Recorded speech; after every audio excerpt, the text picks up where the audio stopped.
Eh bien salut la team, bienvenue à tous et bienvenue sur ma chaîne. Aujourd'hui nouvelle vidéo, on va faire l'essai routier du X5. Je vous l'avais simplement présenté, je vous avais pas dit les sensations que j'avais à son bord au volant. Donc aujourd'hui c'est ce qu'on va faire, je vais vous emmener faire un petit tour avec et puis je vais vous expliquer un petit peu ce que je ressens quand je conduis cette voiture. Voilà, j'espère que ça vous plaira. Avant de commencer, si ce n'est pas fait, je vous invite comme d'hab à vous abonner à la chaîne, c'est super important. Mettez un petit like aussi, ça me fera plaisir.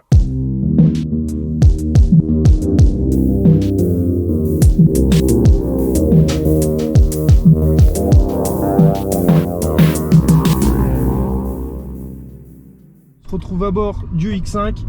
On va faire une petite vidéo test drive. Voilà, je vais vous faire part un peu de mes ressentis sur cette voiture en roulant. Alors il n'y a pas l'effet automatique dessus, c'est à nous d'éteindre ou d'allumer les phares, un petit peu à l'ancienne. Aujourd'hui les véhicules, dès qu'on met le contact, les feux s'allument tout seuls, c'était pas le cas à l'époque. Voilà. Donc malgré le poids du véhicule, il permet quand même une conduite très souple, et ça je trouve que c'est un réel bon point pour ce genre de véhicule. La boîte de vitesse elle est quand même assez souple, ça c'est vraiment pas mal. Bon, le bruit des clignotants, vous pouvez le constater que c'est un petit peu à l'ancienne également.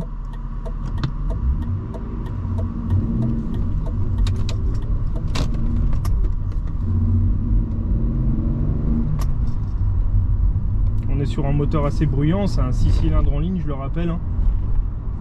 On n'a pas de turbo. 6 cylindres en ligne qui développe de base 231 chevaux. Bon, alors là, vu l'âge du véhicule, je pense qu'on en est loin. Je pense qu'on est plutôt aux alentours des 180 chevaux, 190. Puis vu le poids du véhicule, on n'a pas une puissance folle, hein. Au niveau de la climatisation, on est sur une climatisation bizone. Bon, efficace. Régulateur de vitesse est gérable avec les boutons à droite du volant. Et à gauche, on a toutes les commandes pour la radio, voilà. Monter, baisser le volume, changer les stations, tout ça. On a la commande vocale également, le bouton qui est juste ici. Et le réglage du volant se fait via un commodo en dessous, celui des clignotants. C'est un réglage électronique. Donc ça c'est plutôt pas mal. Bon, c'est gadget, hein, mais pour l'époque déjà je trouve que c'était vraiment stylé.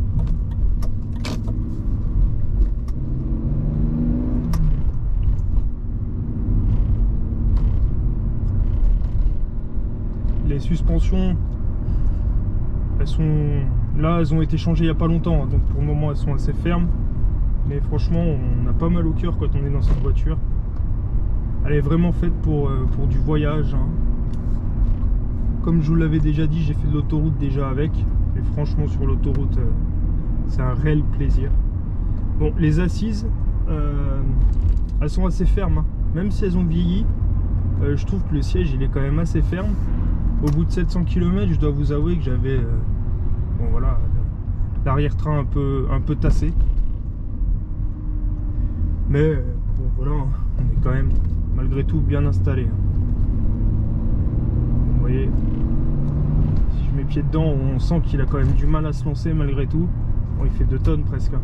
Presque 3 tonnes même. Il fait 2 tonnes 900 je crois. Donc c'est sûr qu'il faut les lancer, surtout que là on est en côte. Il faut arriver à les lancer, hein, les presque 3 tonnes. Mais de toute façon, j'ai pas acheté cette voiture pour avoir de la puissance et pour faire le cador. Je l'ai acheté plutôt pour ses agréments de conduite, pour son prix, qui est quand même vachement abordable. Pour le confort, pour la fiabilité, et puis pour l'allure, le design, hein, le look. Il fait très baroudeur ce véhicule, j'adore. On est sur un vrai véhicule tout terrain, on le sent. Rien qu'à voir les roues à l'extérieur avec les gros pneus et les gros passages de roues, on sent que le véhicule, on peut aller n'importe où avec, ça passera. Comme vous pouvez sûrement le constater, je passe les vitesses assez tôt. Et ça, c'est pour la simple et bonne raison que ce véhicule il est très coupleux aussi. En cinquième, à 50 je suis en cinquième. Donc ça c'est vachement plaisant. Les ronds-points vous pouvez les prendre en 3, il n'y a aucun problème. Là même le Donan je l'ai pris en 2, mais si j'avais voulu passer en 3 ça l'aurait fait. Voilà, je suis à 40 quatrième, 50 je peux passer à la 5. Voilà, le moteur fait pas de bruit. Si je veux repartir il y va quand même. Voilà, même si c'est pas un foot de guerre niveau puissance, niveau couple, franchement il se défend. Bon, je vous l'avais déjà dit, niveau assurance, c'est pas, il m'assassine pas du tout. C'est un vieux véhicule, donc ça va, c'est abordable. Ça c'est plutôt bien parce qu'un X5, un véhicule de ce gabarit avec ce nombre de chevaux, je rappelle en chevaux fiscaux, on a 17, hein, avec 17 chevaux fiscaux, payer pas cher d'assurance, franchement c'est bien.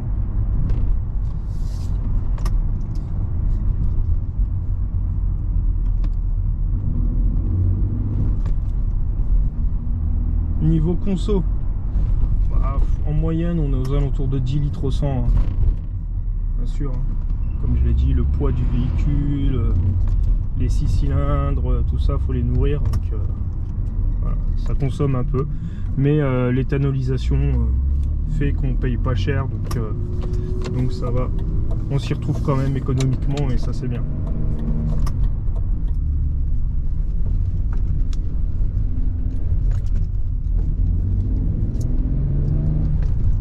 Là pour une vue alternative, là normalement vous voyez ma tronche, c'est pas le plus intéressant de la vidéo, je dois l'avouer.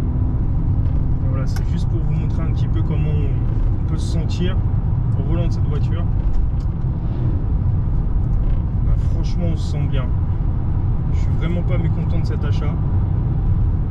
Là je suis tranquillement à 80, il penche pas d'un poil, j'ai juste appuyé sur le bouton régulateur, on y est. Honnêtement, je suis comme dans mon canapé. La sellerie en cuir, elle est franchement accueillante, même si je l'ai dit, elle est un petit peu raide.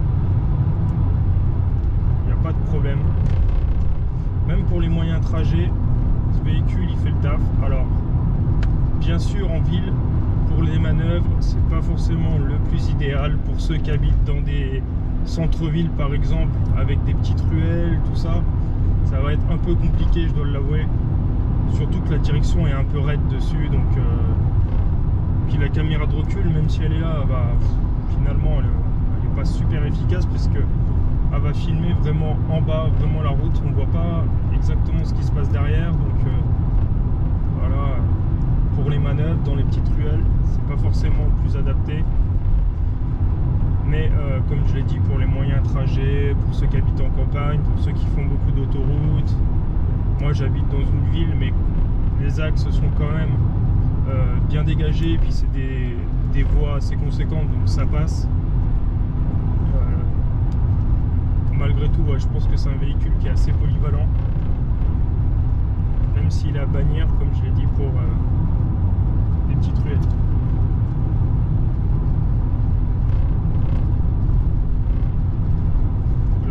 On est confort, franchement en cinquième.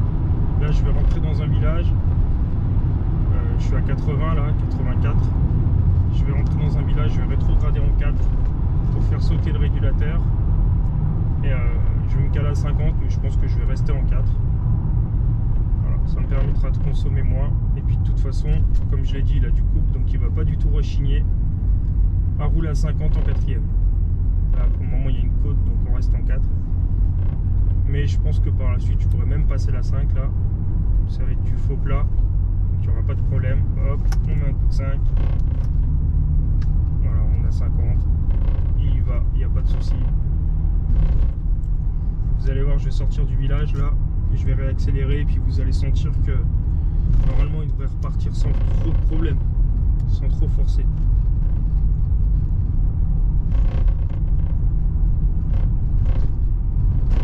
Voilà, on sort du village.